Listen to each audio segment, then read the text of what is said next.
누가복음 17장 마지막 부분 볼 텐데 누가복음 17장 22절에서 37절까지 말씀입니다. 한 목소리로 같이 읽습니다. 시작. 또 제자들에게 이르시되 때가 이르리니 너희가 인자의 날 하루를 보고자 하되 보지 못하리라.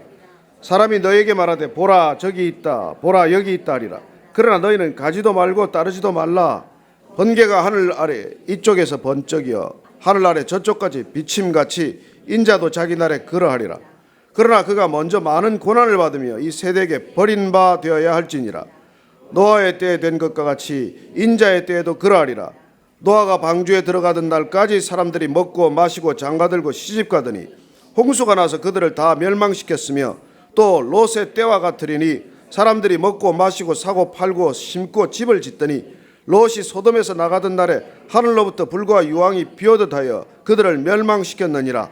인자가 나타나는 날에도 이러하리라. 그날에 만일 사람이 지붕 위에 있고 그의 세간이 그 집안에 있으면 그것을 가지러 내려가지 말 것이요 밭에 있는 자도 그와 같이 뒤로 돌이키지 말 것이니라. 롯의 철을 기억하라. 무릇 자기 목숨을 보존하고자 하는 자는 잃을 것이요 잃는 자는 살리리라.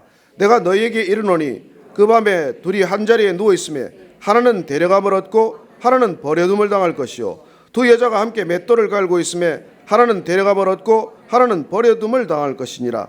그들이 대답하여 이르되 주여 어디 오니까? 이르시되 죽음 있는 곳에는 독수리가 모이느니라 하시니라. 아멘. 하나님의 나라에 대한 관심은 모두에게 있었습니다. 하나님의 나라가 언제 어디서 어떻게 임할 것인가에 대한 그런 관심들이 많은 것입니다. 그러나 예수님께서는 먼저 하나님의 나라가 어떻게 임할 것인지에 대해서 말씀해 주셨습니다. 하나님의 나라는 여기 있다 저기 있다 그렇게 보이는 것으로 임하지 않는다는 거예요. 어떻게 임합니까? 하나님의 나라는 이미 하나님의 나라는 여기 와 있다는 거예요. 가까이 와 있다는 것입니다. 저는 여러분들이 하나님 나라가 가까이 있다라는 걸 우리가 조금만 구체적으로 좀 이렇게 듣기 쉽게 설명을 하면 우리는 다른 차원을 이해하지 못합니다. 1차원이 2차원을 어떻게 이해합니까? 왜냐하면 1차원이 2차원 되기 위해서는 무한이라는 걸 통과해야 되기 때문이에요. 여러분 점 하나가 선을 이루려면 무한한 점이 필요합니다. 그리고 우리가 무한이라는 개념을 이해할 수 있겠어요? 면을 이루려면 선이 무한히 펼쳐져야 합니다. 무한을 이해하겠습니까? 면이 하나 형성이 되려면 그런 무한한 선이 연결되어야 하는 것이죠. 공간은 어떻습니까? 또 한 번의 무한을 통과해야 되는 일이에요. 그리고 우리는 시간과 공간이라는 3차원에서 삽니다. 이 3차원이 무한히 펼쳐져야 4차원 다음 차원으로 넘어가요. 그걸 알겠습니까? 우리가 인간이 알 수 있겠어요? 그러나 중요한 것은 1차원은 2차원에 내포된다는 사실이에요. 2차원은 3차원 안에 내포된다는 것입니다. 시간과 공간 차원은 초월적 존재 속에서 내포되는 것이에요. 우리는 이해할 수 없습니다. 그러니까 우리가 하나님의 나라가 어떻게 와 있다는 걸 우리는 알 수 없는 걸 주님께서는 알기 쉽게 다 말씀해 주시는 거예요. 그건 이미 여기 와 있지만 우리가 알 수 없는 거예요. 그러나 중요한 건 우리가 살고 있는 이 시공간 차원을 하나님의 나라로 편입되게 하는 삶의 고리를 그분께서는 알려주시는 것이죠. 그리고 오늘 이제 다시 주님께서는 이 하나님의 나라의 개념과 종말론적 개념을 다시 구분합니다. 종말론은 주의 날이라고 표현이 되어 있어요. 우리는 주님은 재림하실 것입니다. 다시 오신다는 표현을 씁니다. 이미 오신 그분이 다시 어떻게 올까요? 그리고 그분께서는 지금 우리에게 이 종말에 대한 관심을 사실 경각심을 불러일으켜 주는 거예요. 인간은 늘 종말에 대한 생각을 어렴풋이나마 하고 있습니다. 왜냐하면 죽으니까. 그래 그런 종말을 지금 얘기하고 있는 겁니까? 아니에요. 우리는 죽음도 개인의 종말이지만 그러나 우리가 잘 알다시피 어떤 형태의 종말은 다 있습니다. 한 개인의 종말은 죽음이라고 우리가 표현한다면 한 나라의 종말은 없습니까? 망국이죠. 한 기업의 종말은 없습니까? 파산이죠. 그래 언제든지 끝은 있습니다. 끝에 대한 관념은 다 가지고 있지만 우리가 이 공간에 존재하기 때문에 일어나는 개념이에요. 그럼 우리가 다음 차원으로 넘어가면은 하나의 종말은 하나의 시작일 뿐입니다. 그야말로 시작도 끝도 없는 개념으로 넘어가게 되죠. 그러나 중요한 것은 우리가 지금 예수님께서 이 땅에 하나님의 나라를 끌고 오시다시피 아니 이미 존재하는 하나님 나라에 우리의 눈을 열어 보여주는 거예요, 사실은. 그래서 이제 주님께서 어제 하나님의 나라는 볼 수 있게 그렇게 오는 게 아니다. 우리가 볼 수 있게 임하는 게 아니라는 것이죠. 그래서 우리 안에 있다라는 표현, 너희 안에 있느니라, 너희 가운데 있느니라, 너희 관계 속에 존재하느니라. 하나님의 나라는 이미 주님과 함께 여기 와 있는 거예요. 주님이 오셨다. 주님이 구원을 선포하셨다. 그분은 이미 있는 하나님 나라를 열어 젖혀 보여주시기 위해서 십자가를 지신 거예요. 그 십자가는 반드시 필요한 것입니다. 그건 우리가 살아가는 이 삶의 자리가 예배의 자리가 되게 하고 우리가 살아가는 이 땅의 나라가 하나님 나라가 되게 하기 위해서 반드시 주님께서 우리에게 마치 키처럼 마치 무슨 우리가 어디 사이트에 들어갈 때 액세스 코드처럼 패스워드처럼 그렇게 우리를 풀어주신 거예요. 암호를 풀어주시듯이. 왜냐하면 우리가 이렇게 그 거짓된 자아를 가지고는 거기 못 가니까. 여러분 천국 가는데 제일 걸림돌 건 남이 아니에요. 어느 누구도 우리는 걸림돌이 되지 않습니다. 오직 나 자신, 죄악된 나 자신이에요. 그 문제를 풀어야 가기 때문에 주님께서 십자가로 갈 거예요. 그 십자가를 거쳐야 된다는 걸 지금 또 말씀하고 계신 것이죠. 자, 오늘 한번 다시 보십시다. 천국에 관한 얘기, 자꾸 종말에 관한 얘기를 이걸 옛날에도 하는 사람들이 있고 또 지금까지 계속 하고 있으니까요. 종말에 관한 얘기는 끝없이 해서 먹고 사는 사람들이 있습니다. 이렇게 종말에 대한 태도는 두 가지 극단적인 태도가 있어요. 하나는 끊임없이 종말에 대한 관심을 집중시킴으로써 현실에 대한 의지를 약화시키거나 빼앗아가는 무리들이에요. 그래서 현실 자체를 도피하게 하거나 은둔케 하거나 현실을 부정케 하는 그런 고약스러운 극단론자가 있다는 것입니다. 그들은 늘 종말에 대한 관심에다가 너무 우리의 시선을 이렇게 빼앗아감으로써 지금 살아가는 일상의 삶에 대해서 그렇게 부정적인 태도를 갖게 만드는 사람들이에요. 또 하나는 어떻습니까? 종말이 어딨냐, 종말. 그런 소리 하지 말아라. 다지 사는 게 다지 이 땅에 잠시 사는 게 다지 무슨 종말론 같은 얘기 하네. 그런 극단적인 부정론자들이 있어요. 그 사람들은 현실에 매몰된 사람들이에요. 여러분 현실은 몰입해야 합니다. 현실에 승실해야 돼요. 현실 그 자체를 무시하는 사람들은 그건 아닙니다. 신앙적 태도가 아니에요. 그러나 현실에 몰입하는 사람과 현실에 매몰된 사람은 전혀 다른 삶이에요. 오늘 우리는 그 두 가지 태도를 보게 될 것입니다. 자, 한번 보십시다. 22절, 23절요. 시작. 또 제자들에게 이르시되 때가 이르리니 너희가 인자의 날 하루를 보고자 하되 보지 못하리라. 사람이 너희에게 말하되 보라 저기 있다 보라 여기 있다 하리라. 그러나 너희는 가지도 말고 따르지도 말라. 여러분 지금 여기 있다 저기 있다 하는 사람들 따라다니지 말라는 거예요. 그 사람들 아닙니다. 그래서 종말은 장소의 문제가 아니라는 거예요.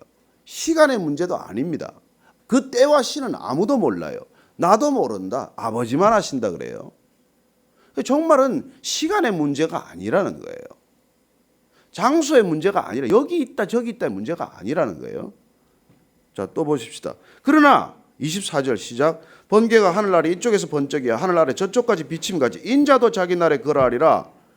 그래서 주님의 재림을 인자의 날 그때는 그 재림은 마치 번개가 이쪽에서 번쩍하지만 저쪽에 다 번쩍 동시에 아는 것 같이 그분이 오시는 건 모를 수 없다는 거예요. 누구나 다 알게 한다는 거예요. 자, 종말의 때는 아무도 몰라요. 그걸 얘기하는 건 다 이단입니다. 다 가짜입니다. 그러나 그분이 다시 오시는 거는 누구나 다 알 수 있답니다. 누구나 다 알 수 있다는 거예요. 아무도 모르지만 오시는 건 다 알게 된다는 거예요. 그것도 하나의 역설적이죠. 근데 중요한 건 뭡니까? 그분이 다시 오시기 위해서는 어떤 일을 해야 됩니까? 25절. 그러나 그가 먼저 많은 고난을 받으며 이 세대에게 버림받아야 할지니라. 이 십자가 얘기죠. 주님이 이 땅에 오셨다는 것은 우리가 흔히 말하듯이 종말이 시작된 거예요. 심판이 시작된 것입니다. 누구든지 그분을 믿음으로 고백하면 구원받을 수 있다는 것은 구원의 선언인 동시에 심판의 선언 아닙니까? 누구든지 들어오면 구원받는다. 누구든지 믿음으로 주를 영접하고 그분과 동행을 시작하면 구원받는데 그 사실이 선포된 것 자체가 심판의 선언 아닙니까? 저와 여러분들이 주님께서 이 땅에 오셨다는 것은 종말의 때가 시작이 되었다는 것. 그래서 우리는 그걸 이미 시작된 종말이지만 아직 종말이 완성되지 않았다고 얘기하는 것이죠. 그분이 이 땅에 오신 것은 그렇게 중요한 역사적 의미를 가졌기 때문에 우리는 BC와 AD로 확연히 가른 거예요. 우리는 지금 AD를 살고 있습니다. 왜요? 그분이 십자가 때문에. 그분이 고난의 때를 겪으셨기 때문에. 자, 계속해서 우리가 한번 보시다. 26절, 27절입니다. 시작. 노아의 때에 된 것과 같이 인자의 때에도 그러하리라. 노아가 방주에 들어가던 날까지 사람들이 먹고 마시고 장가들고 시집가더니 홍수가 나서 그들을 다 멸망시켰으며. 자, 예수님께서는 두 가지 때를 들어서 종말의 때를 설명하십니다. 여러분, 우리가 성경을 쭉 읽는 까닭은 성경 속에는 전부 다 이미 다 예시된 것들이에요. 다 예표된 것들입니다. 이미 주님께서 역사에 처음부터 끝까지 있고 있을 일들, 일어날 일들에 대한 것을 기록하지 않은 게 없어요. 알려주지 않고 다시 새로운 일을 하시는 게 아니에요. 인류의 앞으로 있을 일 남아있는 시간에 전혀 뜻밖의 일이 일어나지 않습니다. 해 아래 새로운 게 어디 있어요. 어제 있었던 일 우리가 또 오늘 하고, 어제 하던 생각 오늘 또 하고, 어제 했던 잘못 또 오늘 저지르고, 그러고 사는 거지. 뭐 새 게 있습니까? 뭐 이게 패션 좀 달라지고 뭐 헤어스타일 좀 달라지면 새로워진 겁니까? 아니지 않습니까? 머리 길렀다가 자르고 뭐 넥타이 넓었다가 좁아지고 치마 길어졌다가 짧아지고 좁아졌다 넓어지고 맨 그래가지고 저와 여러분들이 누구 돈 벌어주는 거 아닙니까? 저도 어제 이발했어요. 돈 듭디다. 옛날에 이발했습니까? 그냥 길어가 묶으면 되잖아요. 아니, 젊어서 그거 못 해보고 난 나이 든 게 너무 안타까운데. 어쨌건. 근데 이게 노아의 때는 언제입니까? 120년간 심판이 예고됐어요. 노아가 방주 지은 기간이 120년입니다. 산 중턱에서. 미쳤다는 소리 듣지 않았겠습니까? 그러나 노아가 방주 짓는 동안 뭐 했어요? 사람들은 시집가고 장가가고 먹고 마시고 그러고 살았다는 것이죠. 그러면 시집 가지 말라는 얘기예요. 장가들지 말라는 얘기입니까? 먹고 살지 말라는 얘기. 그게 아니란 말이에요. 일상의 중요성을 놓치라는 얘기가 아닙니다. 일상은 중요해요. 일상이 없는 구원은 없습니다. 그러나 일상에 매몰되어서는 안 된다는 거예요. 그게 전부로 살아서는 안 된다는 그 얘기 아니에요. 먹고 마시는 게 전부입니까? 왜 먹습니까? 왜 마십니까? 왜 잡니까? 왜 결혼합니까? 왜 애 낳습니까? 왜 직장 갑니까? 왜 돈 법니까? 그게 전부가 아니잖아요. 그러니까 우리가 궁극적인 목적과 의미를 놓치면 살아가는 삶에 매몰되게 돼 있다고. 그냥 함몰되어 버리는 것이죠. 그게 전부인 줄 알아요. 전부인 줄 알아요. 여러분, 자기 먹고 사는 게 그렇게 중요하기 때문에 이 사회가 자기에게 몰입된 사회, 자기에게 함몰된 사회가 되었기 때문에 이 사회가 이 모양 이 지경이 된 거 아닙니까? 여러분, 인류가 200억이 되어도 먹고 사는데 지장이 없습니다. 과학자들이 연구를 해보니까 이 지상에 나는 모든 먹거리를 가지고 200억 먹여 살리는 게 어렵지 않대요. 근데 지금 70몇 억이지만 못 먹고 살지 않습니까? 하루에 1달러, 2달러 미만으로 사는 사람이 여러분 몇 프로라고 생각을 하세요? 전체 인구의 정말 절반 이상이 단돈 하루에 1,000원으로 2,000원으로 살고 있고 그래요. 우리가 식사 한 끼를 뭐 점심을 10,000원, 비싼 데 가면 30,000원, 뭐 더 고급은 50,000원, 저녁에는 10만 원씩 그렇게 한 끼를 먹고 사는데 우리는 그게 뭐 정상적이 되거나 뭐 아주 일상적이 되는 사람들은 그거 잘 모르지 않습니까? 그러나 정말 한 끼를 못 먹고 사는 이런 시대예요. 여전히 절대 다수가. 여러분, 한국에서 음식 버리는 거 가지고 북한 다 먹고 살만해요. 누가 그런 조사를 했더라고요. 우리가 한 해 버리는 음식 쓰레기가 7조 이상인데 그 정도면 북한에 굶주리는 사람들 다 먹을 수 있대요. 죄의식이 있습니까? 우리는 없어요. 미국은 밀 가격이 떨어지나 옥수수 가격 떨어지면 다 태평양에 갖다 버립니다. 고가를 유지하기 위해서. 그냥 원조도 안 해요. 옛날에 우리 때는 뭐 이 악수하는 그림 같은 그거라도 와서 빵이라도 구워 먹지 않았습니까? 이 인간이 이런 탐욕, 이런 죄악된 시대를 살아가는데도 불구하고 하나님께서 이걸 아직 유지하는 까닭은 뭐예요? 아직 종말의 때가 이르지 않았고 아직 구원받아야 할 사람이 있고 아직까지 구원에 이르러야 할 사람이 예정되어 있기 때문에 견디고 계신 거예요. 그래서 노아의 때에 그렇게 맨날 시집가고 장가고 먹고 마시는 것이 전부인 것들로 살아갔던 사람들은 노아의 방주를 짓는 걸 경멸하고 그 사람 쳐다보지도 않았지만 자, 심판이 임했으면 어떻습니까? 8명 살았습니다. 아이고 무슨 신화 같은 얘기하네. 노아의 방주가 어디 있고 대홍수가 어디 있습니까? 여러분 그런 생각하시는 사람은 꼭 한번 그 창조과학 탐사 투어 다녀오셔야 됩니다. 그랜드 캐니언 가서 이재만 선교사 강의를 한번 들어야 돼. 그 강의 갔다 와서 나는 완전 불신자들이 정말 창조론과 대홍수를 믿는 걸 사흘 동안의 그 변화의 과정을 다 지켜봤어요. 그리고 대홍수의 이 흔적은 세계 곳곳에 다 있습니다. 대홍수의 흔적은 이게 신화가 아니에요. 근데 왜 역사에 그런 일이 있었냐는 것이죠. 두 번째, 홍수는 그 이후에 물 심판하지 않겠다고 하나님 약속하셨고, 두 번째 이제 소돔과 고모라 아닙니까? 자, 28절 29절입니다. 시작. 또 롯의 때와 같으니 사람들이 먹고 마시고 사고 팔고 심고 집을 짓더니 롯이 소돔에서 나가던 날에 하늘로부터 불과 유황이 비오듯 하여 그들을 멸망시켰느니라. 자, 노아의 때 이후에 또 롯의 때를 또 하나 들죠. 이때 몇 명 살았습니까? 롯이 딸 둘 데리고 아내 데리고 나온 게 그게 전부 아닙니까? 의인 10명만 있으면 소돔과 고모라를 멸하지 않겠다. 하나님께서 약속하셨지만 의인 10명을 구하지 못해서 결국은 소돔과 고모라는 불심판을 받게 됩니다. 그래서 롯 4명 살았어요.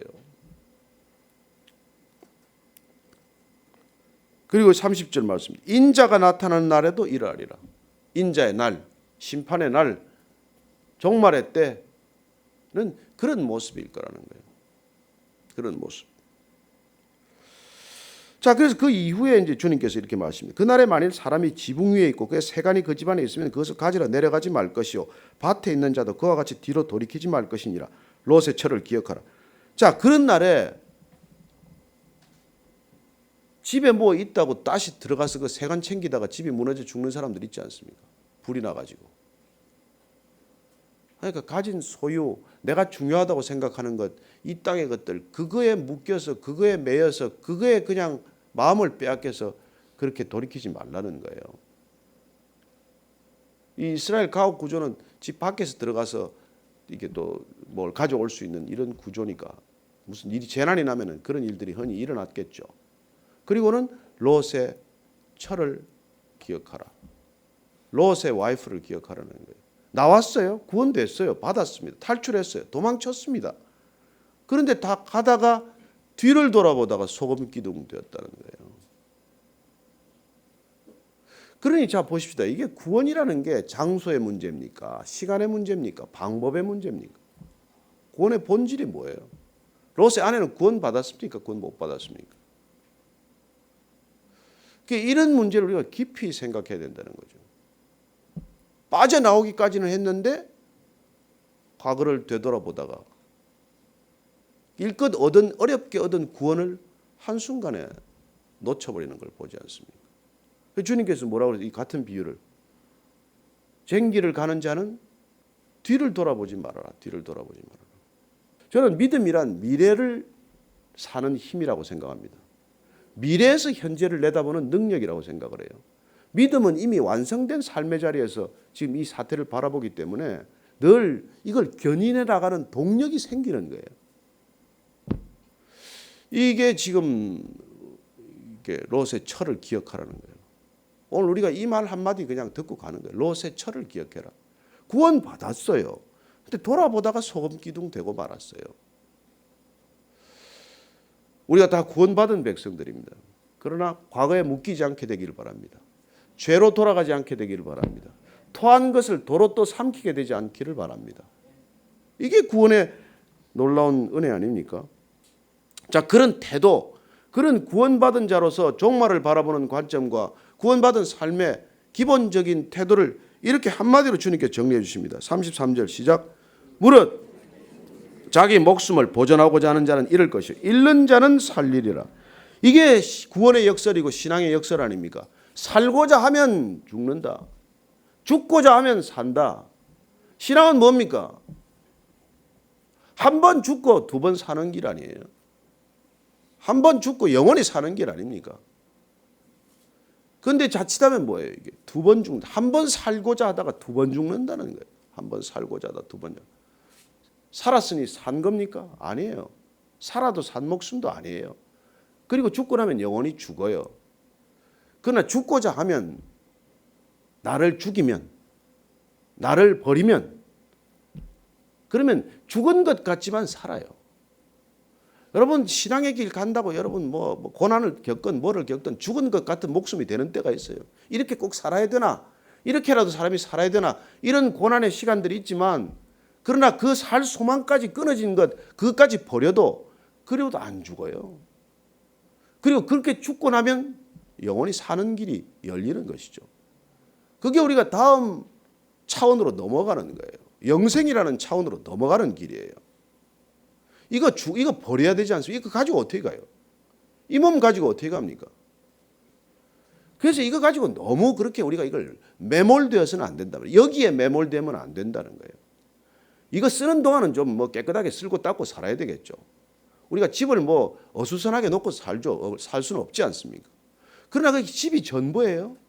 그 한 1, 20년, 20, 30년 살 집도 그렇게 쓸고 닦고 고치고 뭐 인테리어하고 그 난리를 치는데 영원히 살 집에 대해서는 우리가 어떻게 관심을 갖지 않을 수 있습니까? 영원한 거처에 대한 관심을 여러분 이 땅에 사는 거처보다는 훨씬 더 많이 가져야 되지 않겠습니까? 그게 지혜롭다는 것이죠. 그렇게 사는 태도를 내가 여기 사는 건 내 목숨을 잃고자 하는 삶이라는 거예요. 뭐 자살하는 얘기입니까? 아니잖아요. 이걸 잃어버려도 괜찮은 듯이 사는 그 삶의 태도가 필요하다는 것이죠. 이거 뭐 우리가 알면 매일같이 이렇게 모여서 설교 들을 것도 하나도 없어요. 그냥 사세요. 그렇잖아요. 근데 우리가 뭐 금붕어 같아가지고 잊고 나면 3초 만에 잊어버리니까 또 듣고 또 듣고 뭐 이러는 것이지. 기억하면은 뭐 그렇게죠. 그런데 그렇게 살아가는 삶의 태도를 말이죠. 이렇게 비유하는 거예요. 자, 33절, 34절, 35절 읽습니다. 시작. 내가 너희에게 이르노니 그 밤에 둘이 한 자리에 누워 있으며 하나는 데려감을 얻고 하나는 버려둠을 당할 것이요 두 여자가 함께 맷돌을 갈고 있으며 하나는 데려감을 얻고 하나는 버려둠을 당할 것이니라. 36절 없다고 그랬는데 그 뒤에 밑에 보면은 거기 뭐라고 써놨어요. 36절 같이 한번 읽어보세요. 시작. 두 사람이 밭에 있으며 하나는 데려감을 당하고 하나는 버려둠을 당할 것이요가 어떤 사본에는 있다고 기록이 되어 있습니다. 자, 다 마찬가지 얘기예요. 같은 장소에 있는데 하나는 데려가고 하나는 버려둔다는 거예요. 같은 일을 하고 있는데 하나는 데려가고 하나는 버려둔다는 거예요. 자, 그러면 장소의 문제입니까? 아니지 않습니까? 같은 장소에 있는데 하나는 데려가고 하나는 버려둔대요. 같은 일을 하고 밭에 같은 일을 하고 있어요. 같이 설교를 해. 그런데 하나는 데려가고 하나는 버려둔대요. 자, 여러분 이게 우리가 구원의 역설이라는 것이죠. 무슨 일을 하느냐가 중요합니까? 그렇게 중요합니까? 어디 있느냐가 그렇게 중요해요? 어떤 집에 사느냐가 그렇게 중요합니까? 어떤 직업을 가지느냐가 그렇게 중요해요? 아니에요. 설거지라도 잘한 사람은 성자가 되었고 대통령도 잘못한 사람은 감옥 가지 않습니까? 무슨 소용이 있어요? 무슨 일을 하느냐가 그렇게 중요합니까? 그래서 이 구원의 비밀, 우리가 종말론적 삶의 태도 이런 것들이 너무나 중요하다는 얘기를 지금 해주고 계신 것이죠. 제자들에게. 특별히 따라오는 제자들에게. 제자들로 따라온다고 같이 다 갑니까? 하나는 자살하지 않습니까? 예수님은 곁을 따라가도 저는 여러분들이 어떤 일을 하건 그 일이 하나님을 위한 일이 되게 하실 수 있음을 믿으시기 바랍니다. 우리가 무슨 의적 일짐에 궤도 루팡 이런 얘기가 아니라 도둑질을 해도 내가 나를 위해서 하는 겁니까? 자녀를 먹여 살리기 위해서 하는 건 그거는 성인 아닙니까? 아니면 성인까지는 좀 죄송합니다. 이 표현이 너무 심한 것 같은데.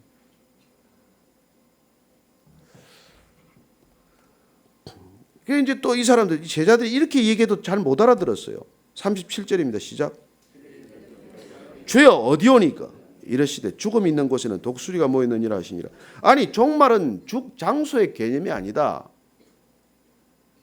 구원은 꼭 장소에 국한되지 않는다. 그 얘기를 실컷 했는데도 어딥니까 주님 어딥니까? 어디에 종말이 임합니까? 주님께서 제가 볼 때는 먼 산 보고 대답했을 것 같아. 먼 산 보고 약간 웃으시면서 야 죽음 있는 곳에 독수리도 있느니라. 선문답 하시듯이 하시는 거예요. 야 그걸 보면 모르냐. 징조를 보면 모르냐. 때를 보면 모르냐. 다 알 수 있게 임할 텐데. 여러분 시체가 있으면 독수리 날지 않냐. 독수리 날지 않냐. 그런 거예요. 여러분 이 시대를 보십시오. 저는 우리가 여기 살아가는 태도가 확연히 구분될 수 있습니다. 저는 여러분들이 독수리 있는 곳에 가지 않게 되기를 바랍니다.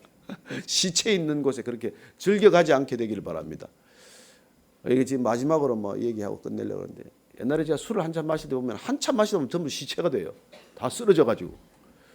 그런 곳에 가지 말라는 거예요. 아침에 이렇게 다 깨어 있는 곳에 오셔서 여러분들 살아있는 하루가 되기를 바라고 한 주간 살아서 깨어 있어서 한 주간 마무리하고 깨어서 내일 주일을 맞게 되기를 축복합니다. 오늘 우리가 기도할 때 이 참 널브러져 있는 세상을 향해서 기도하는 거예요. 그래서 정말 살아있다고 하나 죽어있는 자들을 향해서 기도하는 거예요. 가졌다고 하나 아무것도 없는 자들을 위해서 기도하는 거예요.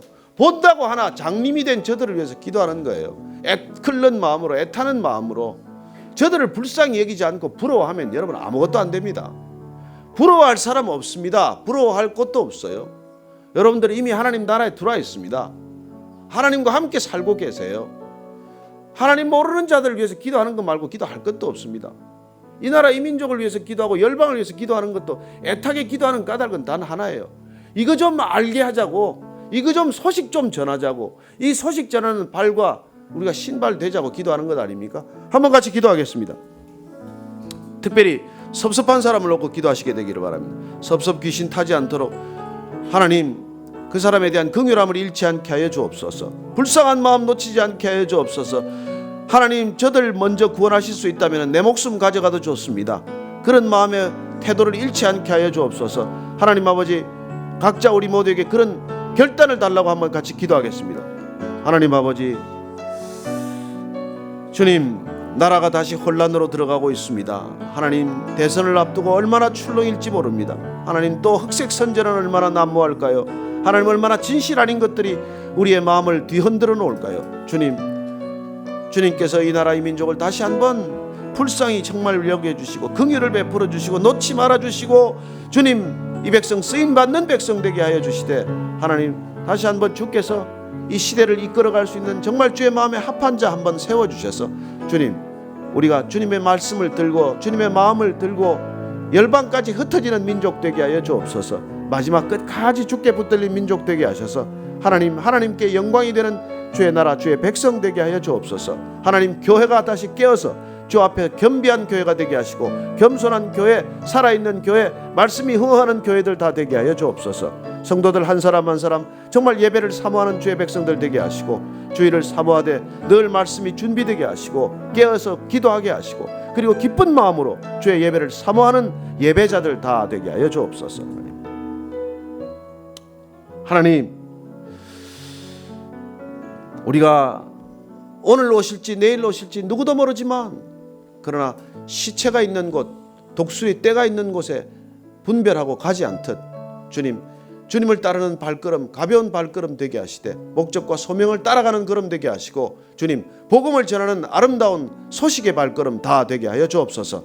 세상이 부러워서 가는 것이 아니라 소명을 가지고 전할 메시지가 있어서 전할 복음이 있어서 걸어가는 세상 되게 하여 주옵소서. 이제는 십자가에서 그 종말의 때를 선포하신 우리 구주 예수 그리스도의 은혜와 그리고 구원의 소식 듣고 달려오면 다 받아주시는 아버지의 크신 사랑과 날마다 그 양 극단 사이에 있지 않고 오직 성령의 부르심 인도하심 따라가기로 우리를 인도하시는 그 걸음 따라 오늘도 주와 동행하기로 결단한 이 자리에 고개 숙인 모든 신실한 믿음의 사람 예배자들 위해 지금부터 영원까지 함께 하시기를 간절히 축원하옵나이다. 아멘.